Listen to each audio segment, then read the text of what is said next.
Okay student, let's continue.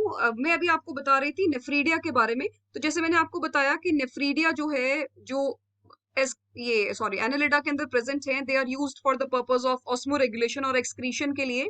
और ये segments के लाइन पूरी तरह से प्रेजेंट होते हैं। जैसे अगर हम बात कर रहे हैं ऑफ अर्थवर्म्स, तो अर्थवर्म के अंदर नेफ्रीडिया जो है तीन टाइप की हम लोग लेते हैं, which is septal nephridia, integumentary nephridia and pharyngeal nephridia. तो नाम से ही पता चल रहा है जो अलोंग द सेप्टा प्रेजेंट है। सेप्टा मतलब जो कि बिटवीन द दीज जो आपके सेगमेंट्स के बीच में। और इंटेग्यूमेंट्री, इंटेग्यूमेंट्री मींस उनके इंटेग्यूमेंट स्किन के ऊपर के साथ साथ अगर प्रेजेंट है तो जो अपर लेयर के साथ प्रेजेंट है। और अलोंग द फेरिंग्स प्रेजेंट है तो उसे हम बोलते हैं फेरेंजियल। तो ये तीनों ही तरह के आपके प्रेजेंट है in the case of earthworms, और इसी तरह से सेगमेंट्स के अकॉर्डिंग प्रेजेंट होते हैं in the proto this sorry nephridia. Okay, so let's move on to the next phylum, which is Arthropoda.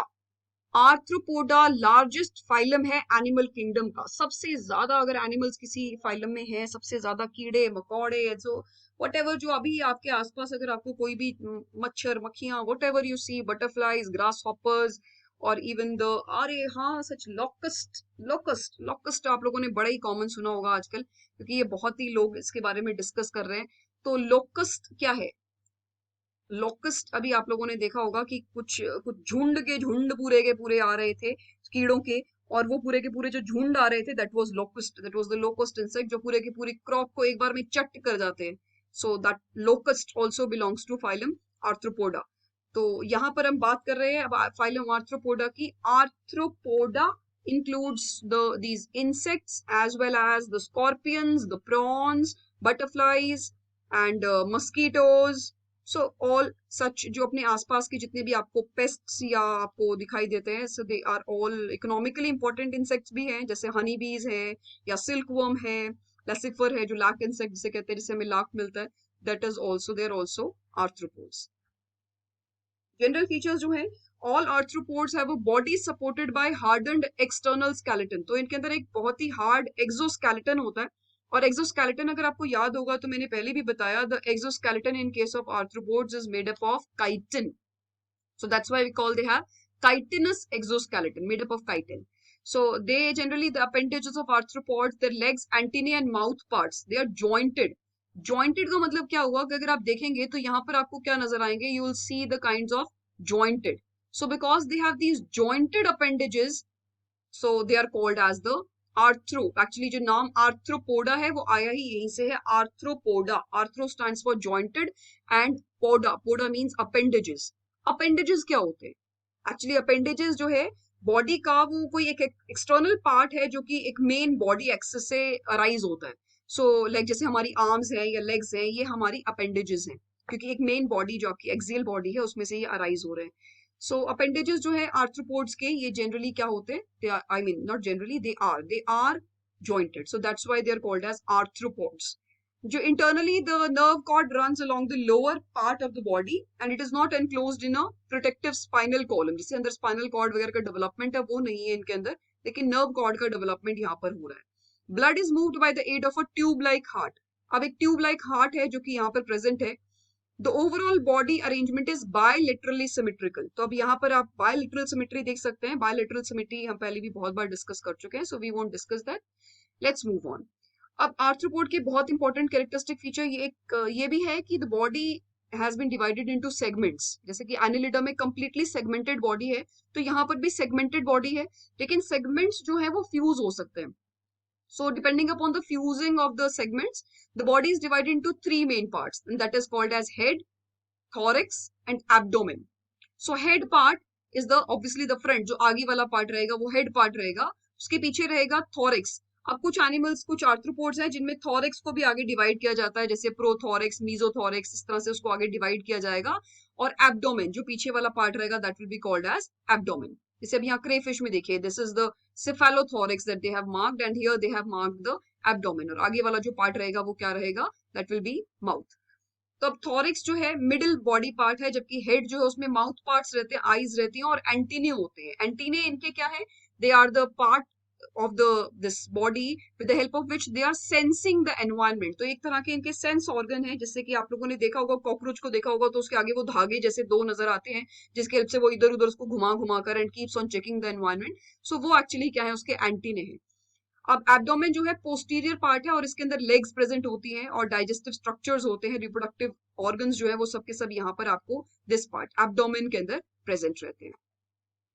Then jointed appendages के बारे में हमने बात किया. मेटामेरिक सेगमेंटेशन है यहाँ पर भी, और यहाँ टैगमेंटेशन है. टैगमेंटेशन का मतलब क्या हुआ, जो फ्यूजन ऑफ सेगमेंट्स है, जैसे हमने अभी जिसके बारे में डिस्कस किया, तो हेड, थॉरेक्स और एब्डोमेन के अंदर भी है.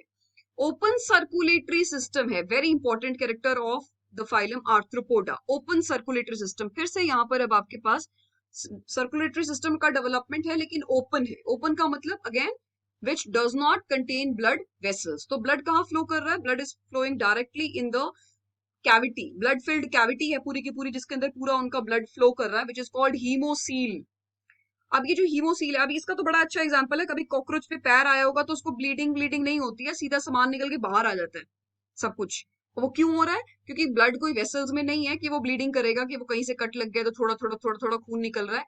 अगर एक बार वो कहीं उसको कुछ हुआ तो वो पूरी की पूरी कैविटी में से उसको सारा कुछ निकल के बाहर आ जाएगा. So because they have this open circulatory system.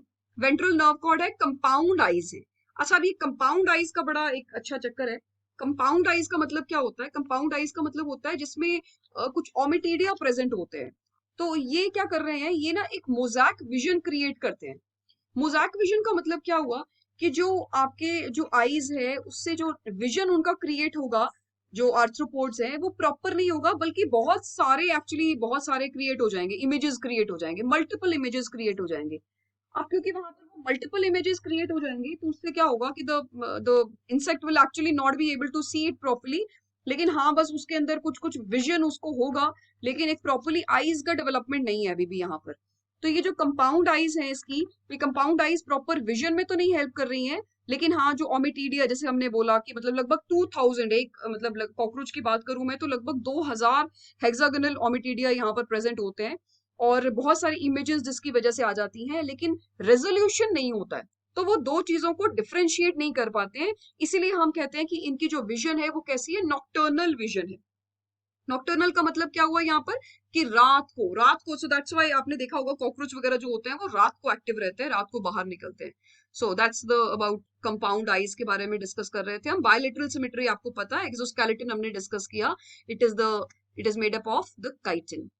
Arthropods को आगे हम 4 ग्रुप्स में डिवाइड कर रहे हैं, crustaceans, insects, spiders and centipedes and millipedes. Crustaceans क्या है? क्रस्टेशियंस वो ग्रुप है जिसके अंदर 2 पेयर्स ऑफ एंटीने प्रेजेंट है और 5 और more pairs of legs present है. So there can be more than 5 pairs of legs. 3 pairs of legs अगर प्रेजेंट है तो उसे हम कह देते हैं, एंड 1 और 2 पेयर्स ऑफ विंग्स हैं तो हम उसे जनरली इंसेक्ट्स कहते हैं, जो अपने आसपास के कीड़े जो होते हैं. और इसके साथ ही आ जाता है antennae.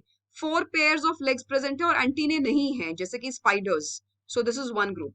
Then centipedes, millipedes, many segments और सभी के ऊपर legs है. So that is the one group in which centipedes and millipedes are included. अब आर्थ्रोपोड्स एंड एनिलिड्स के अंदर डिफरेंसेस यहाँ पर हम कर लेते हैं. तो आर्थ्रोपोड्स जो है वो इन्वर्टिब्रेट्स हैं जिसमें कि एक पूरा का पूरा हार्ड एक्सोस्केलेटन जैसे हमने डिस्कस किया, जबकि एनिलिड्स वो वर्म्स हैं जिसमें सेगमेंटेशन तो है और पूरी तरह से इंटरनल एक्सटर्नल और पूरी ट्रांसवर्स रिंग्स का फॉर्मेशन होता है. बहुत ही डाइवर्स है, जैसे मैंने बताया ऑब्वियसली बहुत लार्जेस्ट फाइलम है तो बहुत ही सारे फाइला और बहुत ही सारी इसके अंदर बहुत सारे जेनेरा, बहुत सारी स्पीशीज आती हैं आर्थ्रोपोडा के अंदर, लेकिन एनिलिडा में कंपैरेटिवली डाइवर्सिटी कम है. काइटिनस एक्सोस्केलेटन है जो कि एनिलिड्स में एब्सेंट है. इसमें क्यूटिकल, काइटिनस क्यूटिकल प्रेजेंट है, जबकि उसके अंदर कोलाजिनस क्यूटिकल प्रेजेंट है. लोकोमोशन के लिए सेगमेंटेड अपेंडेजेस होते हैं लोकोमोशन के लिए, लेकिन यहाँ पर जो एनिलिड्स हैं उसके अंदर लेग्स नहीं है, लेकिन पैरापोडिया हो सकते हैं for the purpose of locomotion. और सर्कुलेटरी सिस्टम आर्थ्रोपोड्स में ओपन है, जबकि एनिलिड्स में क्लोज्ड सर्कुलेटरी सिस्टम है. इसके अंदर जो इंक्लूड करते हैं, हम इंक्लूड करते हैं इंसेक्ट्स को, अरैक्निड्स को, मायरोपोड्स को एंड क्रस्टेशियंस को, जबकि एनिलिड्स में इंक्लूड करते हैं हम रैगवर्म्स, अर्थवर्म्स एंड लीचेस को. इसके साथ ही हम बात कर रहे थे जैसे कि हम आर्थ्रोपोड्स के अंदर बहुत सारे अलग अलग एग्जांपल्स हमने डिस्कस किए कि there can be insects like Apis which is called honey bee and Bombyx which is silkworm and Laccifer lac insect, Anopheles and locust and Limulus, king crab जिसको हम बोलते हैं, स्कॉर्पियंस, प्रॉन्स, बटरफ्लाइज. तो ये सब they are all included under arthropods, और depending upon how they are related to the human, हम उसको अलग अलग कैटेगरीज में डिवाइड करते हैं। जैसे इकोनॉमिकली इंपॉर्टेंट इंसेक्ट्स, जिसमें इंक्लूड करते हैं हम सिल्कवर्म को, बॉम्बिक्स, एपिस को which is Honey bee, and Laccifer को। इसी तरह से वेक्टर्स हैं जो कि डिजीज कॉजिंग होते हैं, जैसे कि एनोफिलीज जो कि मलेरिया कॉज करता है, I mean sorry anopheles malaria cause नहीं करता है। रियली मलेरिया कॉज नहीं करता है? हाँ जी, बिल्कुल नहीं करता है, क्योंकि वो सिर्फ कैरी करता है, वो सिर्फ वेक्टर है। तो वो एक से दूसरे तक लेके जाएगा, कॉज नहीं करेगा। कॉज मलेरिया करेगा Plasmodium, right? Okay, so next move on to Culex, जैसे है जो फिलरियासिस कॉज करता है, या एडीज जो है वो कॉज करता है, डेंगू या चिकनगुनिया कॉज करता है।